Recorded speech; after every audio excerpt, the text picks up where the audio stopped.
There was a time in the not too distant past when Japanese automobiles were considered to be not of very high quality.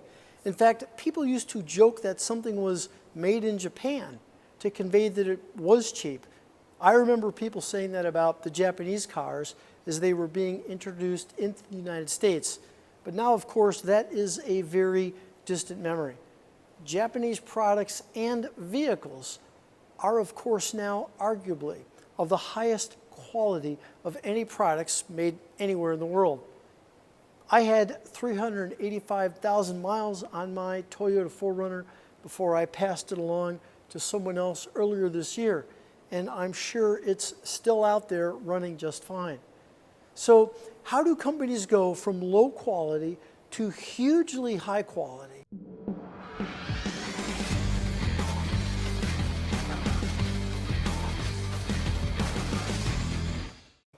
Well, it's not just continuous improvement, but it's continually working on the root of the problems.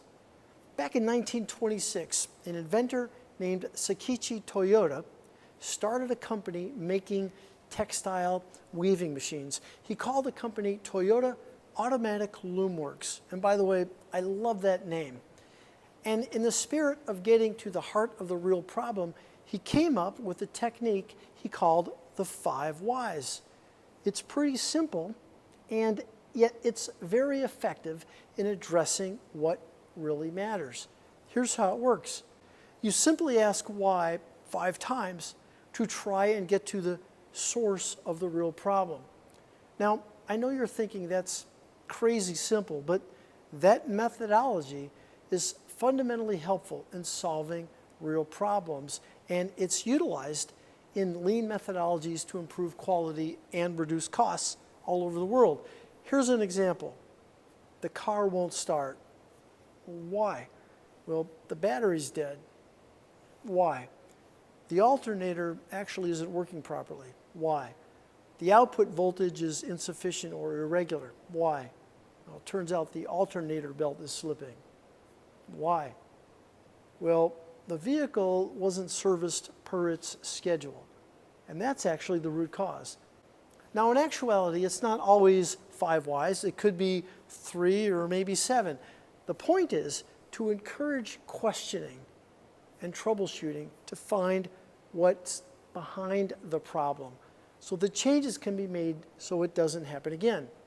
Here are a few things to keep in mind as you go about digging deeper and asking questions. Start by making sure everyone understands the real problem. Use a whiteboard or a paper rather than a computer so you can all brainstorm. Be sure that you're answering the why with real causes of the problems, and base your answers on facts, not opinions. Remember to assess the process, not the people, and never leave human error or a person as the root cause. And that, in part, is how the problems behind the problems are discovered and addressed, and how you can help build a great product and a great company.